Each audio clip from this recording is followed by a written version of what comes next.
6 من الرجال لو ظهروا فاعلم أنها نهاية العالم وحان قيام الساعة، منهم الصالح المؤمن وآخرون فاسدون كفار. فمن هم هؤلاء الرجال؟ أولا، ظهور الجهجاه.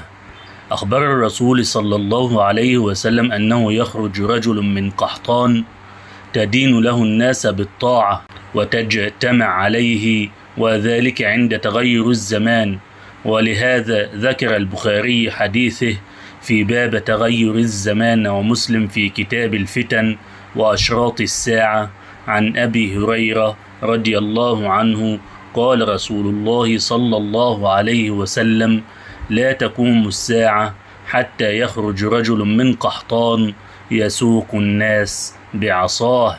ثانيا، ظهور المهدي. ويظهر المهدي في آخر الزمان، حيث ينتشر في الأرض الفساد والظلم وتكثر المنكرات، فيأذن الله بخروج رجل صالح يجتمع له المؤمنون، فيكون قائدا حكيما يصلح الله على يديه أحوال الأمة، ويكون اسمه محمد بن عبد الله، ويخرج من مكة فيبايعه الناس عند الكعبة على السمع والطاعة والاتباع، فيحكم المسلمين بضع سنين ينعمون فيها بالعدل والخيرات، وتعظم الأمة.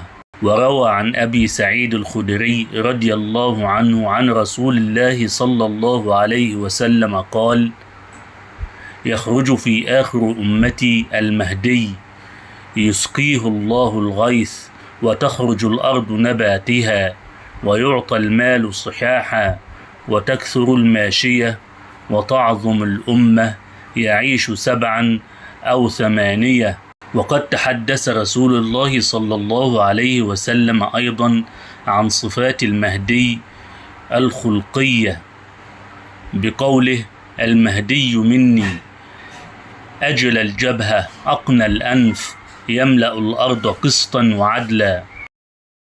ثالثا، خروج المسيح الدجال.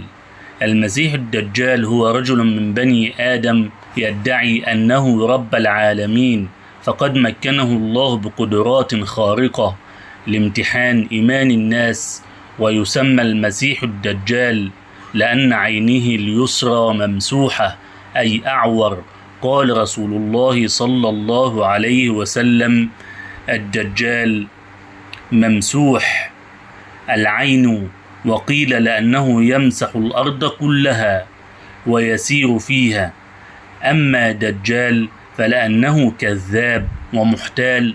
ووصف رسول الله صلى الله عليه وسلم فتنة الدجال بأنها أخطر فتنة تمر على البشرية، إذ قال: ما بين خلق آدم إلى قيام الساعة خلق أكبر من الدجال. رابعا، نزول سيدنا عيسى. من علامات الساعة الكبرى نزول سيدنا عيسى عليه السلام، لقول رسول الله صلى الله عليه وسلم: لا تقوم الساعة حتى ينزل عيسى بن مريم. وقد وصفه رسول الله صلى الله عليه وسلم: رأيت عيسى رجلا مربوع الخلق إلى الحمرة والبياض، سبط الرأس، ويمكث في الأرض 40 سنة يملأ الأرض خلالها عدلا وأمانا، ويقتل الدجال ويكثر المال في عهده حتى يفيض. خامسا، خروج يأجوج ومأجوج. يأجوج ومأجوج قبيلتان من البشر من ذرية يافث، وهو من ولد نوح عليه السلام. وقد جاء أصل تسميتهم من أجيج النار إذ التهبت، أو من الأوجاج وهو الماء المالح الحارق لشدة ملوحته. وخروجهم آخر الزمان من علامات الساعة كبرى، إذ دل على ذلك قوله تعالى: حتى إذا فتحت يأجوج ومأجوج وهم من كل حدب ينسلون، واقترب الوعد الحق. ومن صفاتهم الخلقية أنهم صغار العيون وجوههم عريضة وشعرهم أصهب اللون، وقد وصفهم رسول الله صلى الله عليه وسلم: وإنكم لن تزالوا تقاتلون حتى يأتي يأجوج ومأجوج عراض الوجوه صغار العيون صهب الشعاف، ومن كل حدب ينسلون كأن وجوههم المجان المطرقة. الخليفة العادل من بعد المهدي. الوصف: خليفة من المسلمين سيظهر بعد المهدي ويكون عادلا وراشدا ويحكم بعدالة ويقود الأمة الإسلامية بحكمة. العلامات: استقرار الأوضاع بعد فتنة المسيح الدجال ويأجوج ومأجوج، حينما يغدو اسم الله غريبا وينسى الناس النطق بالشهادة. أتمنى أن ينال إعجابكم، والسلام عليكم ورحمة الله وبركاته، ولا تنسونا من دعمكم للقناة، وشكرا لكم.